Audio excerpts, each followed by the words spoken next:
창립 40주년 기념일에 박형정 목사님이 오셔서 말씀 전해주셔서 말씀 공부하는 걸 좀 한 주간 쉬었죠.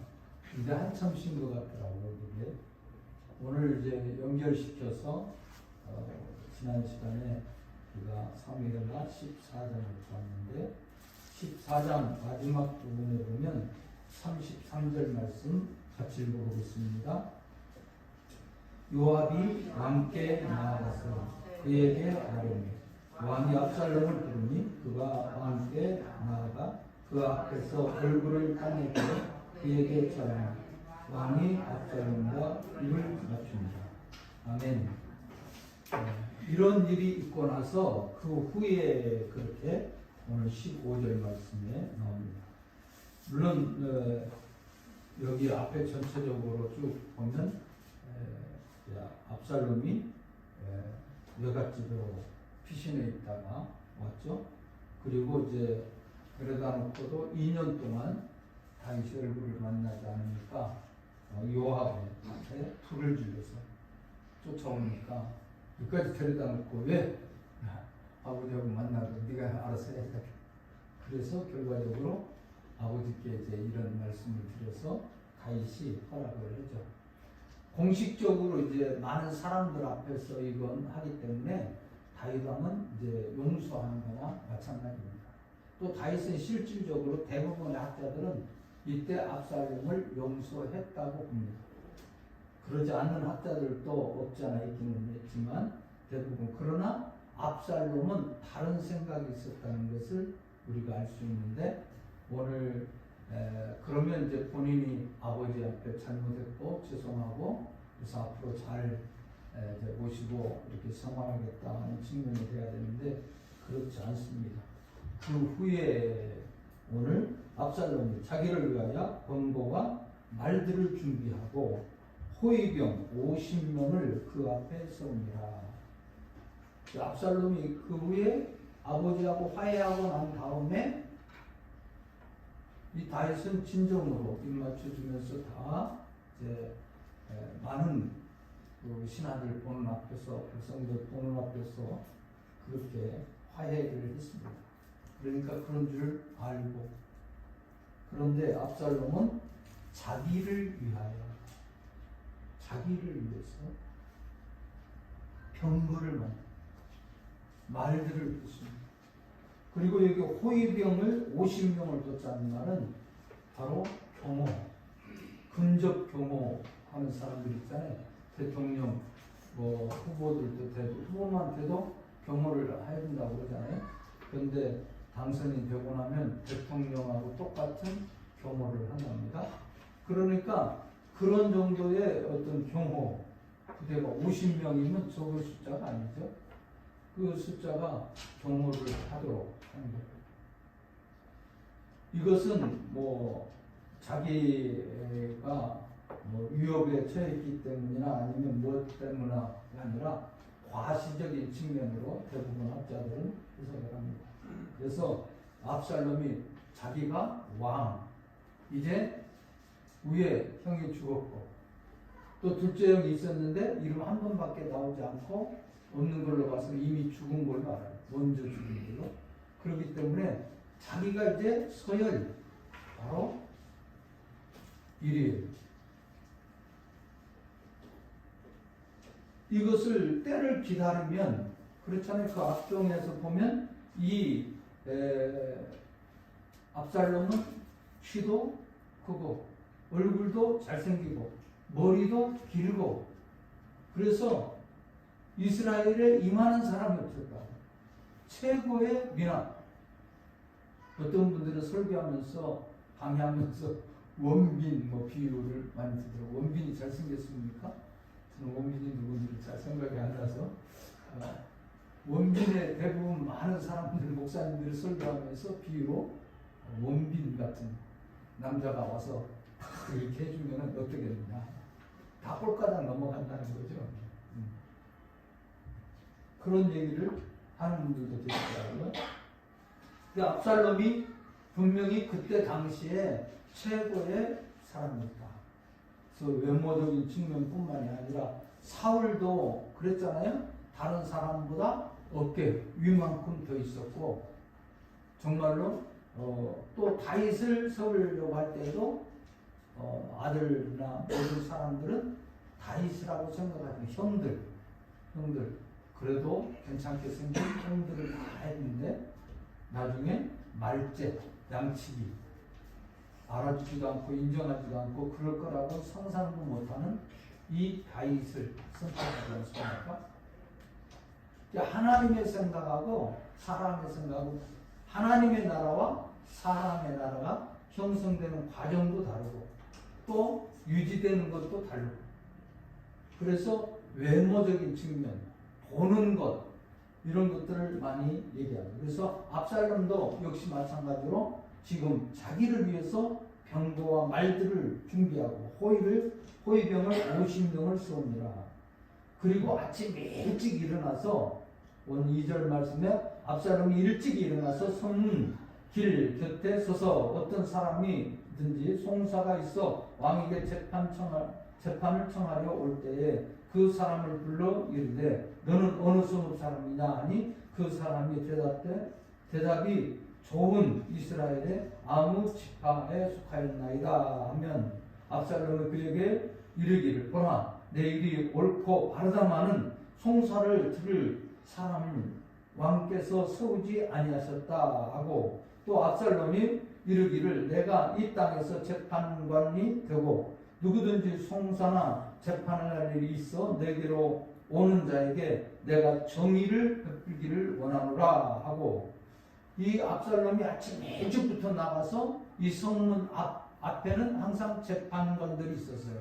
그래서 백성들이 오면 우리나라 옛날에 조선시대 신문고 같은 것도 있고 그렇잖아요. 그러니까 그런 측면이 될 수도 있겠는데 좌우간 제사장들이 와서 있기도 하고 또 거기에 이제 왕 임명해서 재판을 할 수 있는 사람들을 또 어려움을 당하고 그런 사람들에게 이렇게 송사를 하도록 되어 있었습니다. 그래서 성전 문 앞에 사람들이 오기 전에 자기가 왕자가 가서 딱 자리를 잡고 또 거기 호위병 50명이라고 그러니까 몇 명 더 들썩거리고 있을 거고, 그러니까 누가 자리를 잡을 수 없을 수도 있었어요.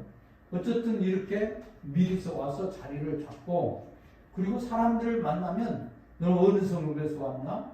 또 어느 지파에 속하였느냐? 이렇게 아주 친절하게, 그러니까 너무 과잉 친절이나 마찬가지예요. 왕자가 그러지 않아도 가만히 있어도 왕이 오를 수 있는 충분한 모든 여건을 가지고 있는데 때를 기다리지 못하고 그저 성급하게 이렇게 하는 모습을 우리가 볼 수 있습니다. 뿐만이 아니라 압살롬이 그에게 이르기를 내 일이 다 들어오지도 않고 내 일이 옳고 맞아. 그런데 제대로 재판할 이 재판관을 왕이 세우지 않았다. 이것은 왕을 은근히 비하시키는 거죠. 왕이 하지 않았어. 그러면서 자기를 드러내는 거예요.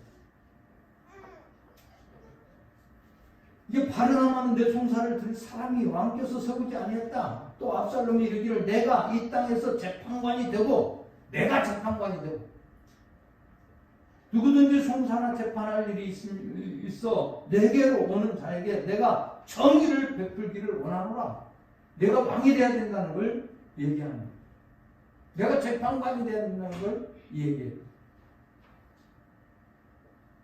지금은 상권 분립이 확실하게 우리나라 같은 데 되어 있지만 그때는 다 모든 권한이 왕에게 집중되어 있을 때죠.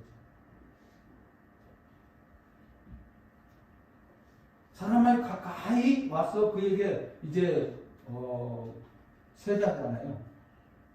왕의 아들이니까 절을 하려고 하면 절을 하는 거야. 그러면서 붙들어 일으키고 손을 펴서 그 사람을 붙들고 그에게 입을 맞춰주는 거예요. 그것도 멋진 그 남자가 우리 만약에 근데 우리가 생각하는 것처럼 우리 한국에는 조선시대의 그런 생각이나 이런 것들을 가지고 이렇게 입 맞춘다고 하면은 그냥 이성적인 측면이나 이런 것들을 생각하기 쉬운데 뭐 그렇지 않잖아요. 외국 같은 경우는 보면 남자들끼리도 맞추기도 하고 여자들끼리도 맞추기도 하는데 이렇게 우리가 인사를 하는데 이렇게 인사하려고 하면 자기가 먼저 그렇게 친절을 베풀었다. 이렇게 아주 친절하게 인사를 하면서 이제 붙들고 입을 맞추니 얼마나 감격스럽고, 야, 저런 사람은 왕이 될 만하다. 야, 저렇게 우리의 마음을 알아주고 자기네들 약자편 자기들의 이해도 못 해주는데 그냥 듣지도 않고도 다 막 그렇게 자기들 좋게 해주니까 얼마나 좋겠어요. 듣기 좋은 소리만 이렇게 들으려고 하잖아요, 우리는 대부분.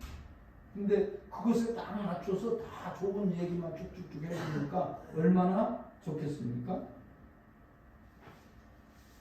이스라엘 무리 중에 왕께 재판을 청하려 오는 자마다 압살롬의 행함이 이와 같아서, 그러니까 왕에게 재판을 받으러 온 사람들이 왕이 아니라 지금 누가 압살롬이 이렇게 와서 다 가르쳐서 다 얘기를 하니까 압살롬이 이스라엘 사람의 마음을 압살롬이 훔치니라.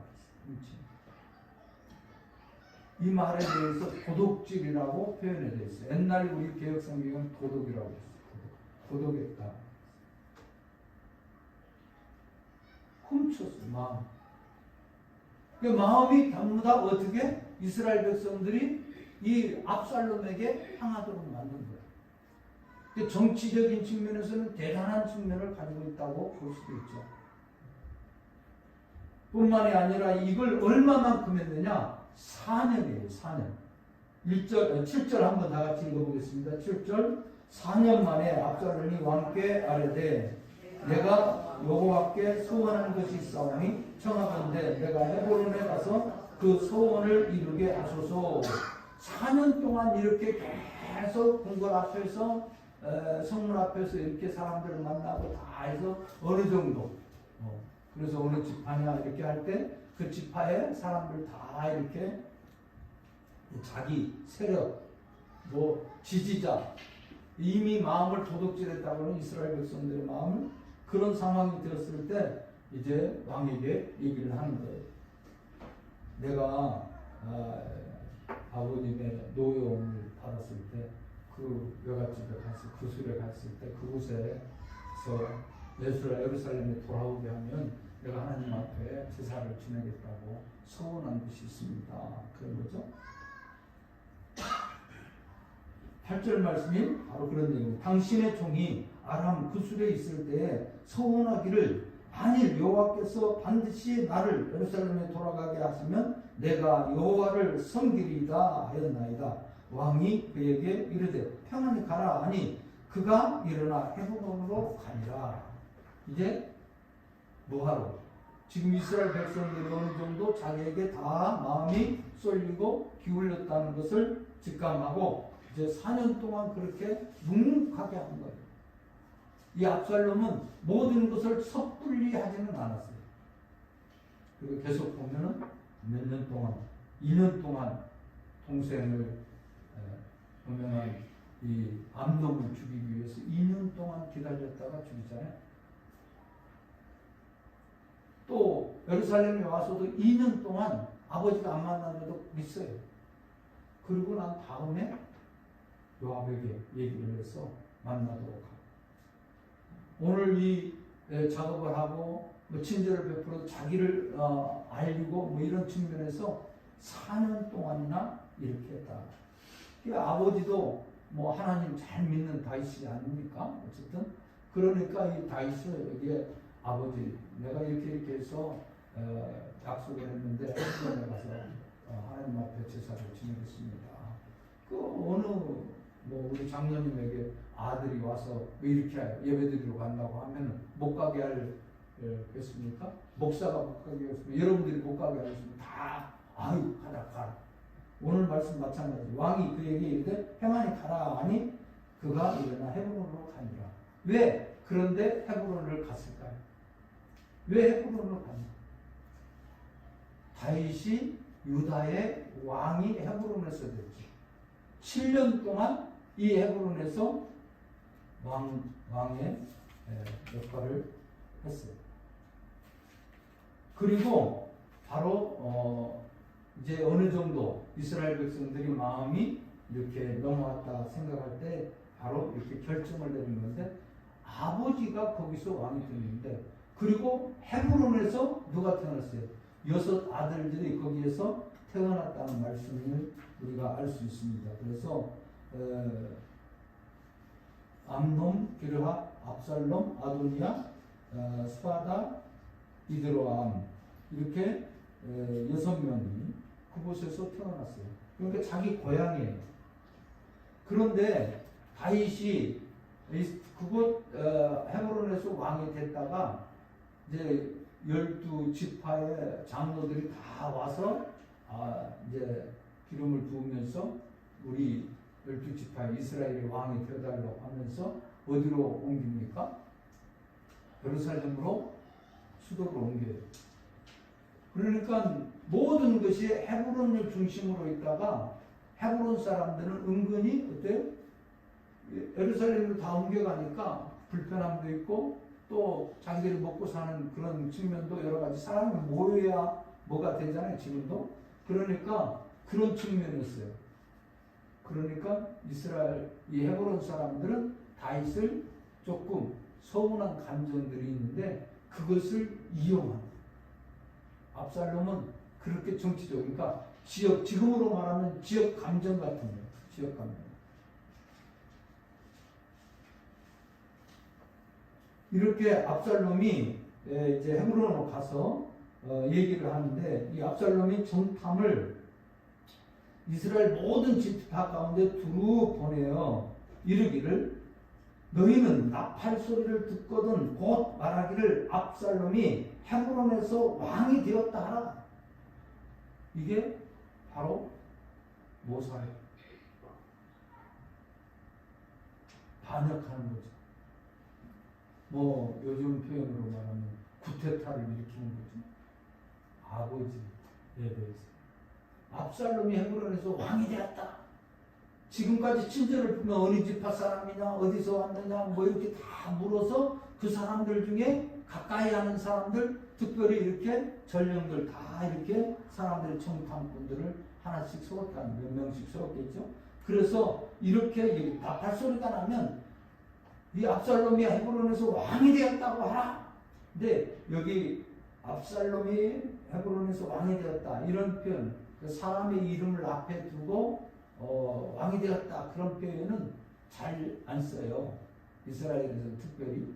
왜 그러냐면 하나님이 왕이시다 안 하는 표현 때문에 그 하나님 앞에 도전적인 측면이고, 그런 측면으로 대부분들이 성경학자들은 해석을 했습니다.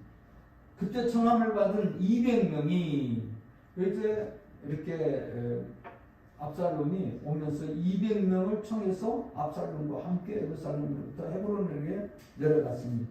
그들은 압살롬이 꾸민 그 모든 일을 알지 못하고 그저 따라가기만 하는 게 나옵니다. 오늘 11절 말씀이요.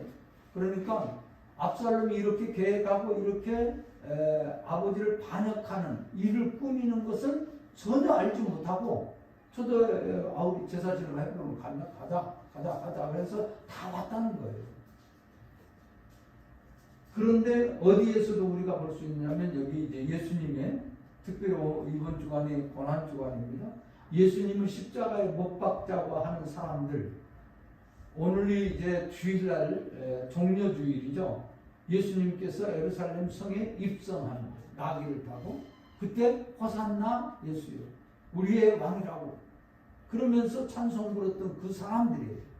그 무리들이 대부분 다 또 장로들, 제사장들의 꼬임에 빠져서 아무것도 영문도 모르고 바라바를 하더라. 바라바 그러잖아요. 그 사람은 아무것도 모르고 한다고 그랬어요. 그 예수님께서 저들이 모르고 하는 거예요.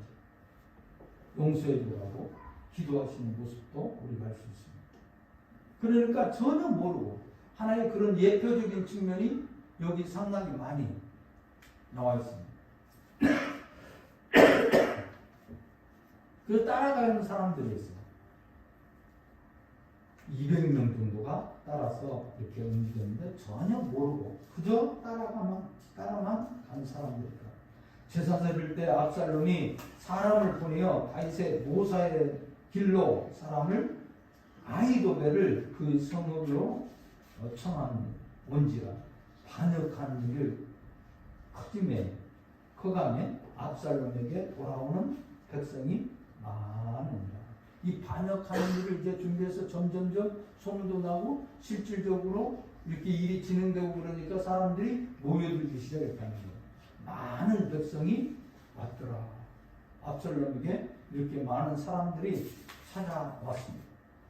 결과적으로는 압살롬은 이제 거의 이제 그렇게 멋지고 잘생기고 사람들 위해 왕이 충분히 될 만하고 보기도 그리고 실질적으로 그렇게 친절도 베풀고 그런 측면에서 모든 것이 다 기울었다. 많은 사람들이 압살롬에게 돌아오는 사람들이 많아졌다. 그때 다윗에게 전령이 와서 얘기를 합니다. 13절 다 같이 읽어보겠습니다.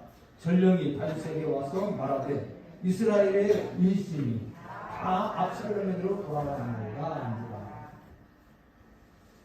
다 인심이 어디로 돌아갔다고요? 압살롬에게로 돌아갔다. 압살롬. 마음이 전부 다 압살롬에게 향했다. 이제는 이야기를 듣고 다윗이 예루살렘에 함께 있는 모든 신하들에게 이르되 일어나 도망하자. 그렇지 아니하면 우리 중에 한 사람도 압살롬에게 피하지 못하리라. 빨리 가자. 두렵건대 그가 우리를 급히 따라와 우리를 해하고 칼날로 성읍을 칠까 하노라. 이렇게 아히도벨까지도 가니까 전체적으로 이렇게 됐어요. 그래서 결과적으로 다윗은 피난을 하게 됩니다. 다 이 마음이 인심이 모든 사람들의 마음이 압살롬에게 가다. 어디로 가겠습니까, 여러분들? 우리는 어떨까요? 이런 상황이거든요. 그 다윗은 이제 그러니까 이런 측면 다윗은 그러면 이 압살롬이 4년 동안이나 성전 앞에서 그렇게 보이병도 거느리고 마병들도 있고 마차도 있고 그러면서 사람들에게 친절을 베풀고 이렇게 한 것을 알았을까요? 몰랐을까요? 알았을까요? 몰랐을까요? 알았죠. 아니 우리가 여기 어디 지역에서 부산에서 무슨 데모가 일어났다가 무슨 일이 일어나면 청와대에서 아나요? 모르나요? 알아요? 몰라요? 금세 연락 와요. 그런 정보는 다 가지고 있죠. 그렇지 않겠어요? 근데 그리고 백전노장이에요. 다윗은 전쟁터에서 많은 사람들을 거느리고 많은 사람들과 더불어서 지내온 사람이에요. 지금까지 그런 것쯤이야 충분히 알았죠. 그런데도 다윗은 여기에 그 자식을 아마 믿었겠죠. 자식이니까 설마 지금 미리미리 준비하면 나중에 마음으로 세울 때 이런 식으로 아마 생각했을 확률도 높습니다.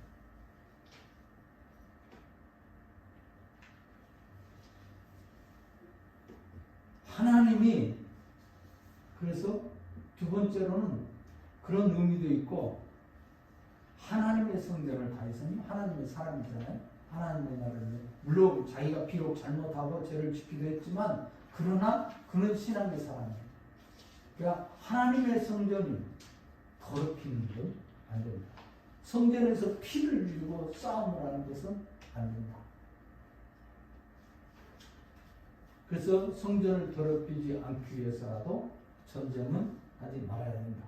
아들과 피 흘리지 말아야 된다. 이런 측면의 해석들이 대부분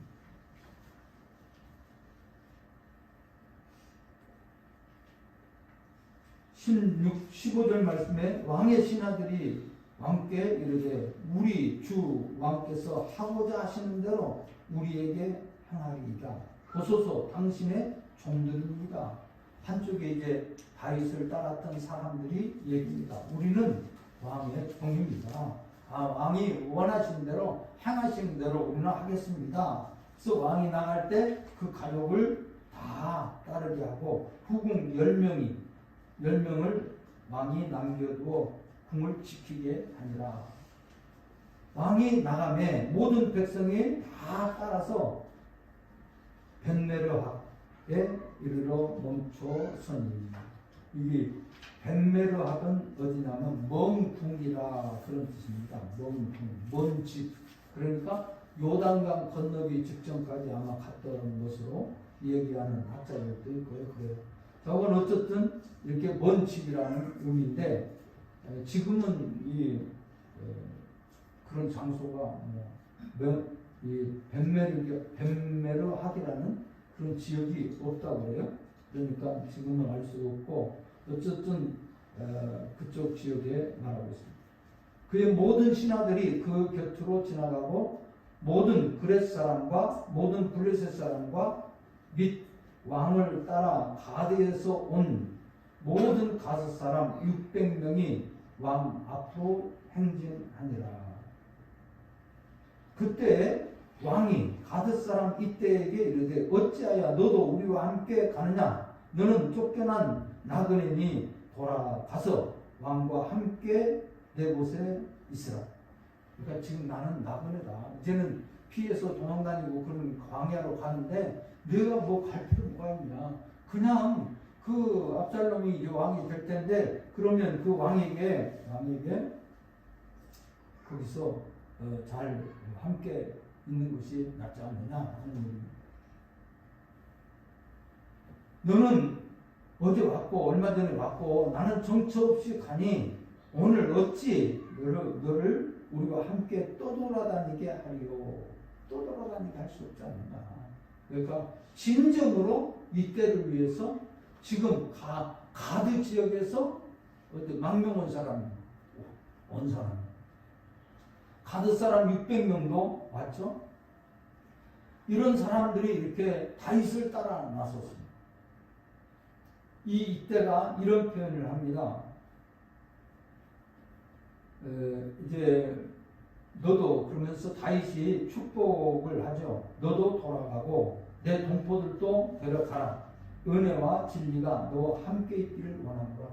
진정한 마음에서 그 가식적 지금 자기가 코가 석자인데 지금 오히려 다른 사람을 걱정하고 위로하고 그래서 진정을 넌 거기서 우리처럼 고생하지 필요 없다. 거기 가서 있어도 너 죽이고 뭐 그럴 것도 아니고 거기서는 오히려 더 좋아하겠죠. 사람이 많이. 그런데 이때가 이런 고백을 합니다. 21절 다 같이 읽어보겠습니다. 다 같이 이때가 왕께 대답하여 이르되 여호와의 살아계심을 내 주 왕의 살아계심으로 맹세하옵나니 진실로 내 주 왕께서 어느 곳에 계시든지 사나 죽으나 종도 그곳에 있겠나이다 하니. 그러니까 이때가 고백하는 모습이 정말 대단하죠. 우리가 생각하는 것과는 다른 고백을 합니다. 여호와의 살아계심과 주 왕의 내 주 왕께서 어느 곳에 가시든지 살아계심으로 맹세를 하는데 진실로 내 주 왕께서 어느 곳에 가시든지 사나 죽으나 종도 그곳에 있겠나이다. 이런 이 신앙의 고백입니다. 그냥 형식적이고 가식적으로 그냥 그런 측면이 아니죠. 그럼 바로 다윗이 그렇게 얘기했을 때 가면 되죠. 그런데 가지 않습니다. 이 말을 듣고 난 다음에 다윗은 그러면 앞서 건너가라 그렇게 얘기합니다. 여러분들이 이 고백을 보면서 뭐 생각나는 게 없습니까?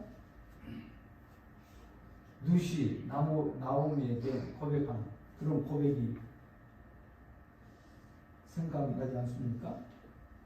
두 동서가 있었는데 한 동서는 입맞추고 오르반은 너희들 이제 우리 과부들밖에 안 됐는데 여자 셋이 갔는데 나는 고향에 가서 이렇게 지내려고 하니까 너희는 고향으로 돌아가라.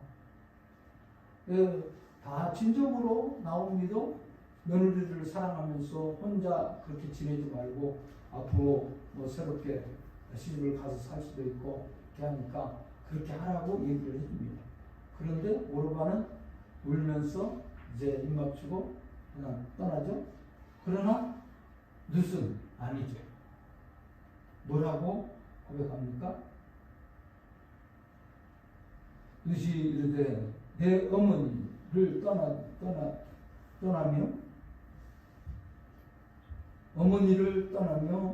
어머니를 따르지 말고 돌아가라 강권하지 마옵소서. 어머니께서 가시는 곳에 나도 가고 어머니께서 머무시는 곳에 나도 머물겠나이다. 어머니의 백성이 나의 백성이 되고 어머니의 하나님이 나의 하나님이십니다. 이런 고백을 하죠. 이건 신앙의 고백이죠. 그 결과적으로는 누구? 예수님의 족보였습니다. 다윗의 증조할 분인가? 그렇게 되죠. 오늘 이때 이런 신앙 고백. 이제 다윗은 처량한 신사가 됐어요. 그래서 광야로 가는 겁니다. 지금 광야로. 그렇게 가고 있는데도 따라 나선 사람이 있어요. 어려울 때, 힘들 때, 진짜 친구는 그럴 때 보면 알죠. 그냥 막 한꺼번에 놀고 막 한꺼번에 집에 우리가 남이다 하면서 뭐 그렇게 지내고들 하는데 막상 어려운 일 당하고 힘든 일 당하면 외면합니다. 왜? 지금 여론이 다 그렇게 민심이 다 그렇게 갔대잖아요. 앞사람들. 그런데 다윗을 따라 만나는 것은 고생하러 가는 거고 죽으러 가는 거랑 마찬가지예요. 사실은. 그런데 다윗의 신앙을 알고 다윗의 믿음을 알고 다윗과 함께 하면서 함께 지내야겠다는 신앙의 고백들이 나오는 거죠. 이때는 물론 가드에 있을 때 다윗이 가드에 피난에 있을 때 그때 거기에서 같이 따라온 사람으로 대부분 보고 있습니다. 그러니까 다윗을 지금까지 쭉 지켜보면서 아니다. 그렇게 느낀 거죠. 다윗이 이때에게 이르되 앞서 건너가라 하매 가드 사람 이때와 그 수행자들과 그와 함께한 아이들이 다 건너가고 온 땅 사람이 큰 소리로 울며 모든 백성이 앞서 건너가매 왕도 기드론 시내를 건너가니 건너간 모든 백성이 광야길로 향하니 이제 광야길로 이렇게 가고 있습니다. 기드론 시내 지났습니다. 그 기드론 시내는 바로 예루살렘 보면 감람나무 이렇게 감람산을 올라가기 전에 이렇게 대곡이라고 할 수 있어. 거기 기드론 시내가 있거든요. 그러니까 이스라엘 전체에서 사는 사람들이 어때요? 쓰는 물 이런 것들이 다 내려오고 골짜기로 물이 내려오기 때문에 거기는 지저분해요. 그래서 기드론이라는 그 말 자체가 이런 의미가 있습니다. 기드론이라는 말은 어두운, 그러니까 지저분한 그런. 옛날에 우리 60년대, 70년대까지만 해도 청계천이 있었는데 청계천은 진짜 지저분했어요.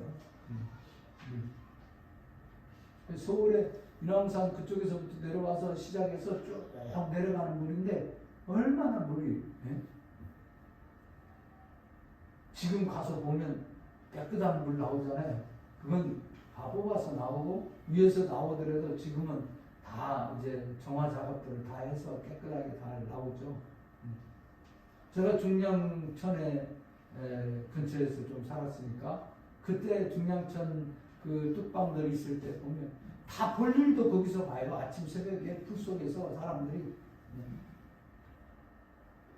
그 먹고 뭐 설거지하고 다 거기서 다 버리는 거죠.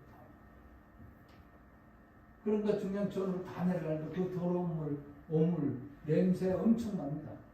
근데 그런 것들이죠.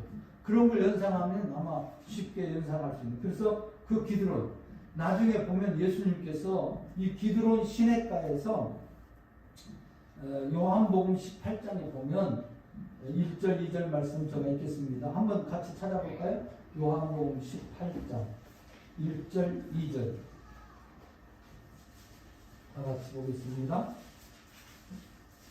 예수께서 이 말씀을 하시고 제자들과 함께 기드론 시내를 건너편으로 나가사 그곳에 동산이 있는데 제자들과 함께 들어가시니라. 그곳은 가끔 예수님께서 제자들이 모이는 곳이므로 예수님을 하는 유다도 그곳에 알더라. 지금 기도하러 왔는데 누가 와? 유다도 안 나오고 있어요. 그래서 나중에 찾아와요. 그리고 제사장들 데리고 와갖고 뭐 예수님 잡아가는 장면이 나오죠. 예수님이 이곳 기드론 시내 건너 동산이라고 표현되어 있는데 오늘 이곳에 이렇게 지나서 간다. 백성들이 지나간다. 나중에 이제 조금 더 보면 30절 말씀을 보겠습니다. 30절 말씀. 다윗이 감람산 길로 올라갈 때에 그의 머리를 그가 가리고 맨발로 울며 가고 그와 함께 가는 모든 백성들도 각각 자기 머리를 가리고 울며 올라가니라. 바로 이렇게 기드론 시내를 지나서 감람산으로 가는 거거든요. 그러니까 그 기드론 시내를 지나서 그곳에 가는 모습입니다.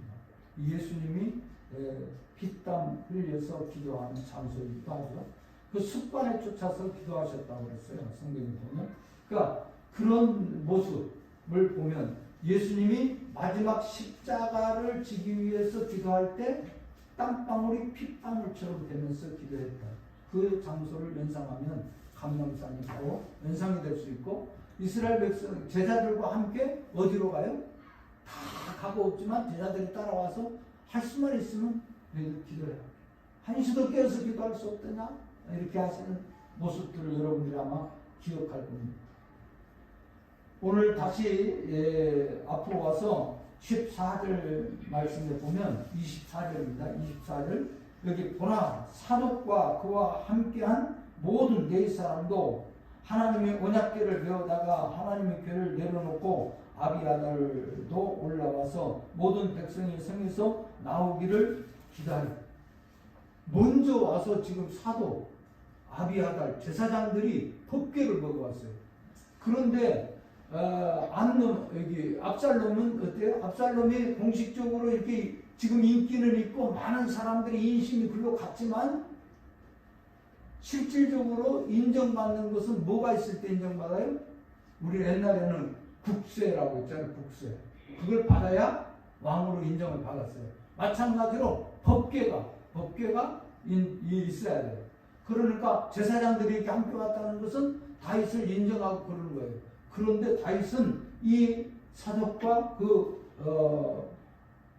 같이 온 아비아달에게 가라고 합니다. 25절에 왕이 사독에게 이르되 보라 하나님의 궤를 성으로 도로 메어 가라. 만일 내가 여호와 앞에서 은혜를 입으면 오늘 제목으로 만일 내가 은혜를 여호와 앞에 입으면 도로 나를 인도하사 내가 그 궤와 그 계시는 데를 보이시리라.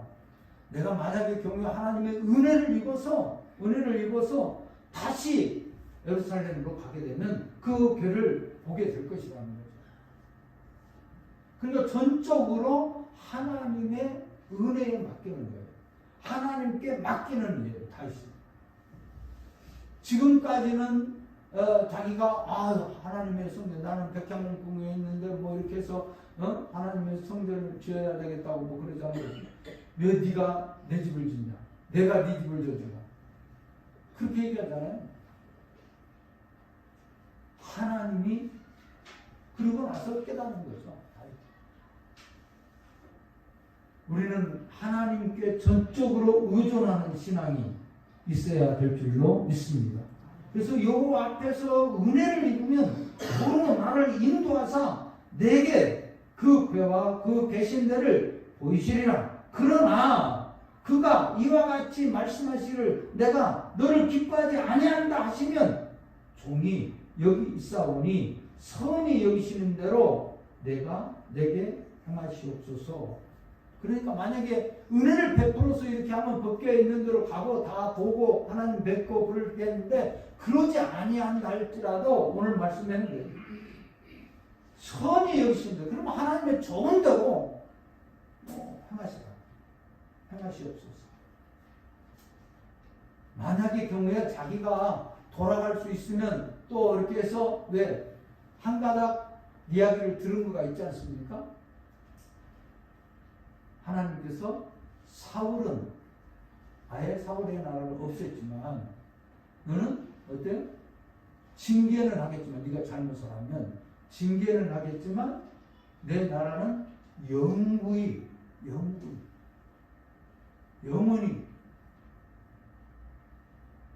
약속을 해주셨잖아. 언약을. 그 언약을 바탕으로 하고 있는 거예요. 그 언약, 만약에 은혜를 입으면 내가 다시 돌아올 것이다. 그렇지 않는다면 하나님이 선이 여기신 대로 하나님의 선한 방법으로 하나님의 뜻대로 되기를 원하는 아들이 선한 왕이 된다 할지라도 그것도 수용하겠다는 의미예요. 우리가 다니엘이 그렇잖아요. 다니엘. 만약의 경우에 왕의 손에서 이 불물불 가운데서 나를 건져냈을 겁니다. 그러나 그리 아니할지라도 나는 하나님만 섬기겠다는 말이에요. 하나님의 뜻에 순응하고 하나님의 뜻대로 살다 가겠다는 측면의 표현입니다. 왕이 또 제사장 사독에게 이르되 내가 선견자가 아니냐? 너는 내 두 아들 곧 내 아들 아히마아스와 아비아달의 아들 요나단을 데리고 평안히 성읍으로 돌아가라. 이 사독과 아비아달에게도 돌아가래요. 법궤로 왔으니까 전통을 인정받고 이거 얼마나 그래서 아유 정말 고맙다고 이렇게 나를 생각해 줬어. 생각지도 못했는데 이렇게 왔다고. 아마 그런 표현해야 될 텐데 아니 가라고. 법궤는 예루살렘에 있어. 그러면서 얘기하면 너는 선견자가 아니다. 선견자. 너희에게 내게 알리는 소식이 올 때까지 내가 광야 나루터에서 기다리라 하니라. 사독과 아비아달이 하나님의 궤를 예루살렘으로 도로 메어다 놓고 거기 머물러 있습니다. 사독과 아비아달도 다윗의 권위에서 다시 법궤를 예루살렘으로 메고 갑니다. 그러면서 이제 우는 거예요. 감람산으로 올라가면서 그의 머리를 그가 가리고 맨발로 울며 가고 그와 함께 가는 모든 백성들도 거기서 자기의 머리를 가리고 울며 다닙니다. 어떤 사람이 다윗에게 알리되 압살롬과 함께 모반하는 자들이 가운데 아히도벨이 있나이다. 그런데 아히도벨이 압살롬 편에 갔다는 거예요. 아주 아히도벨은 모사꾼이에요. 아히도벨이 때로는 하는 것이 하나님이 하시는 것처럼 한다고도 표현되어 있어요. 그만큼 대단한 모사꾼이죠. 그리고 다윗 옆에서 열심히 함께 일했던 사람인데 그가 지금 압살롬이 지금까지 못 들었잖아요. 압살롬 편에 있었잖아요. 근데 다윗은 못 들었다가 지금 들은 거예요. 그러니까 다윗이 간단하게 기도를 좀 합니다. 31절 중반절 다윗이 이르되 여호와여 원하건대 아히도벨의 모략을 어리석게 하옵소서. 아히도벨의 그 모략이 예전 같지 않고 어리석게 되기를 원합니다 하고 다윗이 짤막한 기도.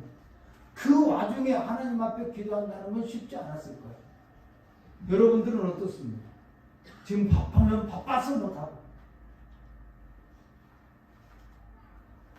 좋으면 또 놀러 다니고 뭐 즐겁게 다니니까 못하고, 우리 이래서 못하고 저래서 못하고, 새일의 기도에 우리 좀 하자고 광고하고 얘기도 그렇게 했건만, 부득이 코로나 걸려서 못 나오신 분도 계시기는 하지만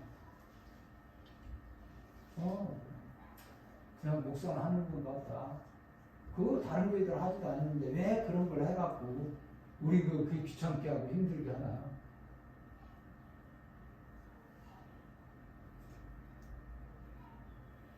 오늘 보니까 그러니까 지금 어떤 사람 이렇게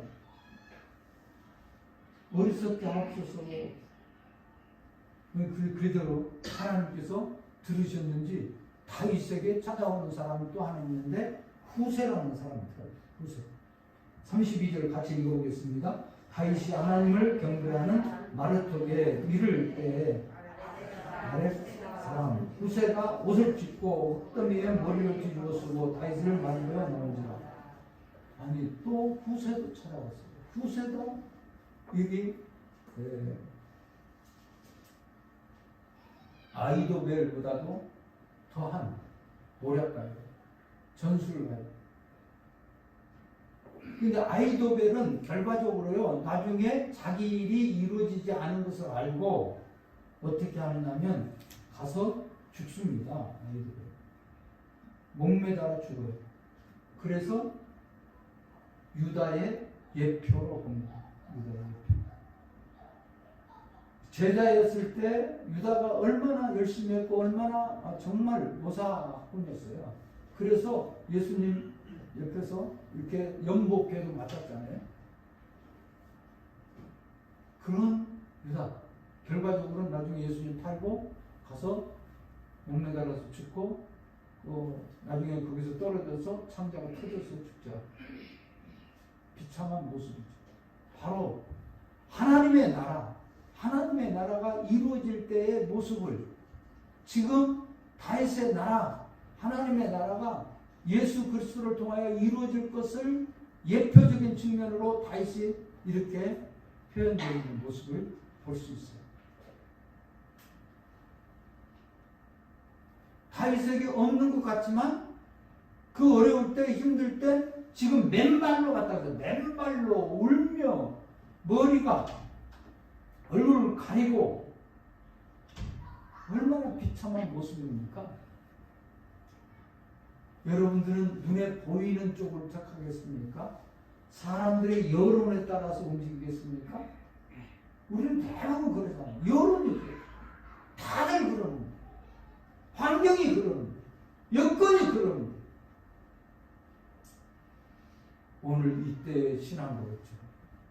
그리고 후세는 이렇게 와서 후세가 어떻게 하느냐. 나중에 다윗을 머리에 덮어쓰고 다윗을 맞으러 왔어요. 다윗이 그에게 이르되 내가 만일 나와 함께 나가면 내게 누를 끼치리라.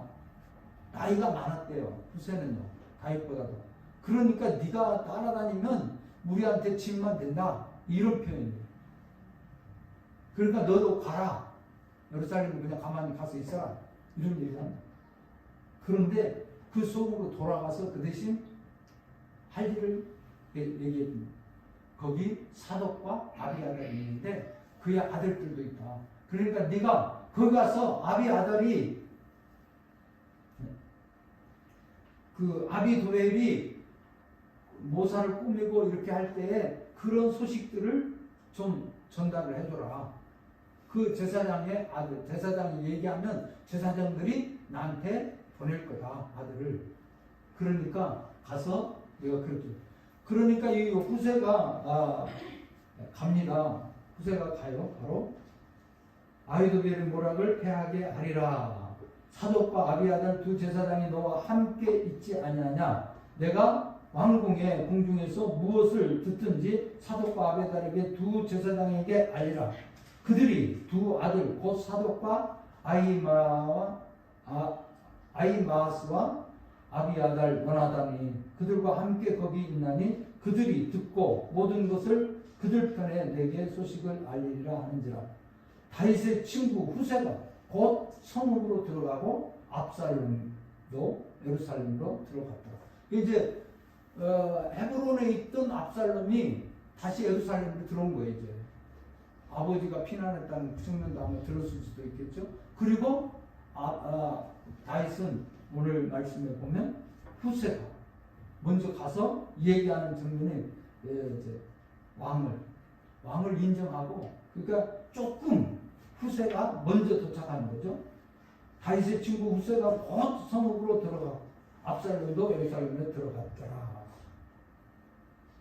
그러면서 인사를 나중에 보면 이제 시바도 또 이렇게 와서 인사하고, 그 다음에 이제 나중에 나오는 부분이 왕이 이제 압살롬 오니까 이 후세가 가서 너는 아버지 친구 아니냐 그렇게 했어요. 압살롬. 그런데 아니, 아버지를 섬기는 그 사람은 아들을 섬기는 겁니다. 이렇게 하면서 계속 압살롬에게 아부를 하고 이렇게 합니다. 그러면서 거기서 다윗이 보냈던 거라고 생각지 못하게 만들어요. 오늘 사랑하는 귀한 성도 여러분들, 우리는 인기적인 측면으로 또는 조금 좋은 소리, 내 귀에 넉넉한 소리만 찾아서 움직이지 말고, 우리는 하나님 앞에, 하나님 편에, 올바른 편에 설 수 있는 저와 여러분들이 되시길 주님의 이름으로 축원합니다. 마지막 때 남자의 신앙, 하나님의 나라, 그리스도의 나라 가는 길은 평탄한 길, 쉬운 길만은 아닙니다. 어렵고 힘들지만 하나님이 함께 계십니다. 오늘 저와 여러분들이 다윗이 이렇게 피난길 맨발로 조랑당치는 그 모습 속에도 그와 함께하고 하나님의 나라를 바라보고 신앙이 있는 사람들이 쫓아서 함께하는 모습을 볼 수 있습니다. 오늘 사랑하는 귀한 성도 여러분들도 이때 신앙 고백이나 함께 있던 그 눈물로 그리시네가를 지나서 감람산으로 올라가서 광야를 향하면서 맨발 걷고 눈물을 흘리면서 갔던 그 모습, 이번 한 주간 우리 모두가 다 예수님의 이 감람산의 기도의 모습을 한번 생각하면서 기도의 시간을 가졌으면 좋겠습니다. 새일의 기도에 한 주간 남았는데 여러분들 기도에도 하고, 여러분들 개인적으로도 묵상하면서, 우리 지금 찬송가가 아니고 옛날 찬송가에 이런 찬송을 옛날에 불렀던 기억이 났어요. 이 말씀 준비하다가 그런 내용이 있습니다. 감람산 깊은 밤중에 라는 찬송인데요. 옛날 찬송가에는 있어요. 제가 읽어드리겠습니다. 감람산 깊은 밤중에 별빛 힘하여라.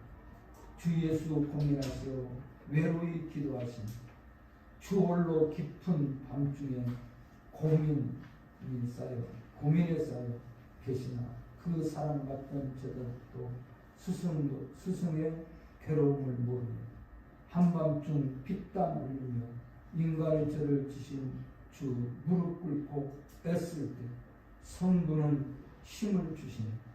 한밤중 하늘로부터 천사의 노래 들으니 인간은 듣지 못하나 주 예수 위로를 받는다 하는 찬송이 오늘 마지막 부분에 감람산에 기도하시는 모습, 비참한 모습, 제자들이 건넜던 그 모습, 지금 다윗이 건넌 그 그리시네가 감람산, 그리고 지나서 광야로 피난을 가는 겁니다. 오늘 우리들도 우연이 아니라 요한복음 18장 1절 이하에 나와 있는 이 말씀처럼 오늘 우리들도, 저와 여러분들도 주님 고난을 한 주간 기억해 보면서 이 고난 주간을 주님의 모습으로 우리가 좀 겸손하고 낮아지고 주님의 십자가를 지고 가는 저 여러분들이 되시길 주님의 이름으로 축원합니다. 이제는 우리 구주 예수 그리스도의 은혜와 아버지 하나님의 무한한 사랑과 성령님의 감동, 감화, 교통, 충만한 역사가 오늘 하나님의 뜻대로 맡기고 살기를 원하는 저들 머리 위에 그 교회의 선교의 영역이 이제부터 영원까지 함께 있을지어다.